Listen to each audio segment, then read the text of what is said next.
Olá, galera, bem-vindos ao canal do Falso 9. Aqui o Vitor de novo falando para vocês. Vamos falar um pouco vamos falar um pouco mais sobre o Flamengo do Paulo Souza, né?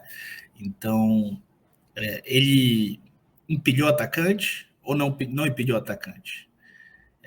Isso tem sido muito questionado e aí eu queria falar um pouco para vocês sobre o que eu penso, né? E quem também tiver disponibilidade, assiste a live que eu fiz ontem com o Douglas Fortunato, onde a gente abriu vários lances do jogo, analisamos aí sob a ótica tática essa partida e acho que talvez você tire algumas dúvidas lá também, tá bom? Vou deixar aqui na descrição do vídeo.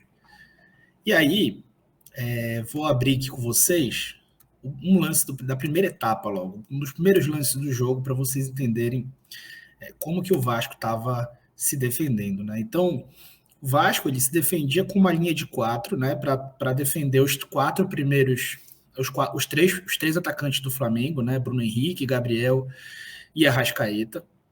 Só que havia encaixes individuais no Mateuzinho e no Everton Ribeiro.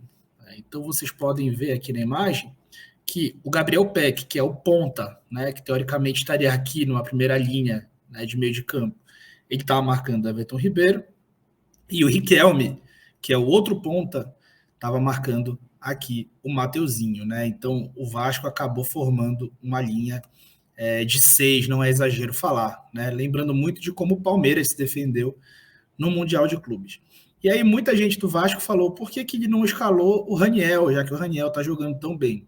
Bom, tá respondido aí na imagem, né? O Getúlio, que é o centroavante que foi escalado, está aqui recompondo nessa linha de meio, que ficou só com 3 homens, né? Futebol cobertor curto. Você não pode ter mais de 11 jogadores. Então, para você ter muita gente na última linha, você tem menos gente na linha de meio. E o Getúlio precisava fazer esse movimento para não ter menos gente ainda, né? E o Nenê era o homem que sobrava aí por conta de ser o melhor jogador na parte técnica do Vasco, tá bom?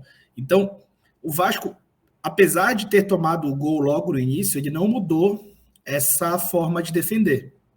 E isso dificultou bastante as pretensões do Paulo Souza, né? De fazer bastante gols e de ter uma vitória mais tranquila. E o Flamengo, mesmo com 1-0, continuou buscando mais resultado. E o Vasco, mesmo perdendo, continuou se segurando defensivamente para não abrir mão de uma vitória magra, uma derrota magra, para talvez ali no final do jogo tentar buscar uma vitória, né? E aí eu vou colocar no campinho aqui como que o Flamengo começou jogando e depois cada etapa do jogo. Então, gente, aqui é a formação base do Flamengo, né? Com os 3 zagueiros, né? O Felipe Luiz fecha na linha de 4 defensivamente junto com o Mateuzinho, né? Que faz a linha de 4 defensivamente. O Everton Ribeiro faz aqui a segunda linha na hora de fechar, mas ofensivamente é um cara que está o tempo todo no ataque. Os 2 volantes. O Bruno Henrique jogou mais preso. Por que mais preso? Porque justamente naquela imagem anterior, você pode ver que a defesa do Vasco está muito fechada, e aí precisa ter alguém para tentar empurrar essa defesa para trás. Tá? E o Bruno Henrique acabou ficando mais preso por isso. Bruno Henrique, Arrascaeta e Gabriel. Tá? E aí vocês viram naquela imagem que a defesa do Vasco estava quase que em um V, né? Não estava numa linha perfeita. E isso é muito por conta dessa forma como o Flamengo ataca, né? Então, como os encaixes individuais ali mais curtos, o Vasco acabava chegando mais próximo desses jogadores e por isso ficava aparentando ter um V. Ficavam 2 zagueiros aqui a 3 mais alinhados e o resto ficava fazendo balanço junto com o ataque do Flamengo. Aqui na próxima imagem, vocês já podem ver o Vasco no campo, né? E aqui o Vasco defensivamente no campo. Então, a linha de 4 fazia a marcação, especialmente nesses 3 aqui do Flamengo, enquanto havia os encaixes do Vasco, do Peck e do Riquelme, nos 2 alas do Flamengo. E aí os volantes do Flamengo é quem tinha que jogar. Lembra que eu falei do cobertor curto? o que acontece? Como o Vasco só tinha 3 homens no meio de campo, uma vez que o Everton Ribeiro avançava aqui e o Mateuzinho avançava, o meio de campo ficava um pouco despovoado. E aí, na entrevista, o próprio Paulo Souza fala que o Felipe Luiz leu muito bem esse espaço. O primeiro tempo, o Felipe Luiz atacou o tempo todo, ficou criando superioridade numérica por aqui, para tentar trazer o encaixe de algum marcador e deixar o pessoal mais em mano a mano na frente. Mas o Fabrício Bruno acabou não fazendo a mesma coisa pelo outro lado. Ele gostaria que o Fabrício Bruno tivesse feito a mesma coisa pelo outro lado, de modo a também criar mais esse elemento no ataque. Então, era essa a tônica, né? Então, acabava que o Everton Ribeiro, que é um jogador de criação, tinha que tentar alargar, afundar um pouco a defesa, e como ele é canhoto, ele não gerava movimentos de ultrapassagem com o Felipe Luiz. Enquanto, do outro lado, o Mateuzinho conseguia dar um pouco mais de profundidade, mas o Gabriel também em nenhum momento esteve confortável em campo para fazer esse tipo de movimento nas costas da defesa, ou para trocar de lugar com o Bruno Henrique. Né? O Bruno Henrique teve que ficar mais fixo por uma questão de ter que afundar a defesa do Vasco na sua área. E aí, nós vamos para as mudanças do Flamengo. Né? Se o Flamengo precisava ter o Everton Ribeiro aqui dando profundidade para o Vasco, o Everton Ribeiro não é um jogador de arrasto, né? Ele não é um cara que vai conseguir driblar e trazer a bola para a linha de fundo. Trazendo a bola para a linha de fundo, você traz a defesa toda para marcar mais recuado. Então, como ele precisava ter esse movimento maior de linha de fundo, ele colocou o Vitinho. E junto com o Vitinho, ele coloca o João Gomes. Por quê? Porque no momento que ele coloca o Vitinho, ele precisa ter maior recomposição defensiva. E aí, ao que o Vitinho entra, o Vitinho consegue, como ele não tem o pé dominante esquerdo, ele consegue atrair as bolas por dentro e arrastar a marcação com ele. Então, a gente já consegue ver o Felipe Luiz aqui embaixo. Ao invés de descer até aqui, ele consegue descer até embaixo, já com o desmarque feito. Depois, ele tira o Fabrício Bruno e coloca o Rodinei.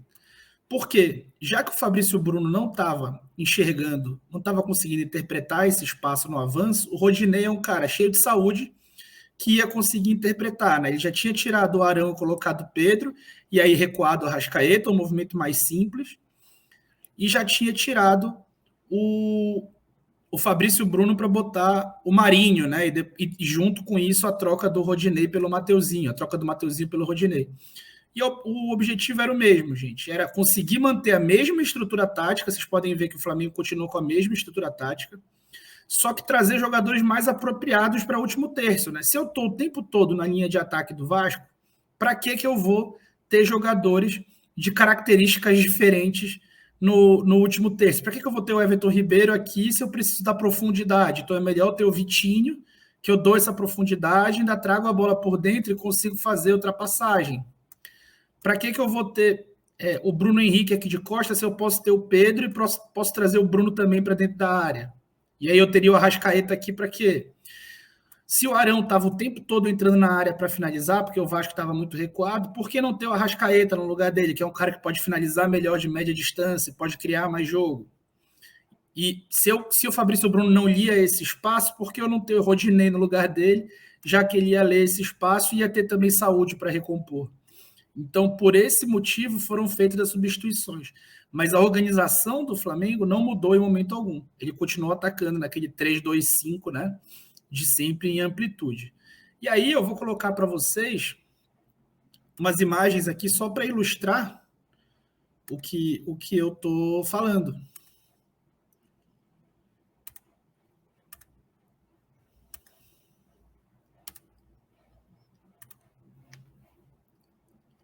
Aqui, ó, logo que o Vitinho entra, ó, a profundidade da defesa do Vasco já está muito mais próxima da linha de fundo. O Vitinho arrasta a bola por dentro. E olha o que vai acontecer. O Bruno Henrique já está aqui fazendo a defesa, fixando a defesa do Vasco na pequena área. E aí, ó, o Vitinho, quando puxa para a direita e finge que vai cruzar, já atrai a atenção de 3 jogadores e o Felipe Luiz se projeta nas costas dele. E olha onde o Felipe Luiz vai chegar nessa bola. É porque nesse lance o Gabriel não entrou para receber a bola, né? O Gabriel demorou, atrasou demais esse movimento e não gerou tanto os dois homens livres aqui atrás quanto ele em projeção para receber. E aí o Felipe Luiz teve que queimar no gol, uma bola muito improvável de entrar. Aqui já o início do lance do gol. A gente vê o Marinho fazendo a mesma coisa pelo outro lado. O mesmo conceito de trazer o Vitinho para dar o arrasto por dentro e gerar a ultrapassagem aconteceu com o Marinho. E olha o Rodinei onde estava. O Rodinei estava pronto para receber o passe. O Marinho arrastou por dentro e não deu o passe, perdeu a bola, mas em seguida o Flamengo recuperou, o Nenê tentou fazer um gol aí, ou dar um punch, e aí na volta o Vitinho de novo. Gerou o arrasto, trouxe a marcação e gerou uma liberdade grande para o Arrascaeta. Enquanto isso, o Flamengo estava segurando a última linha toda dentro da área do Vasco.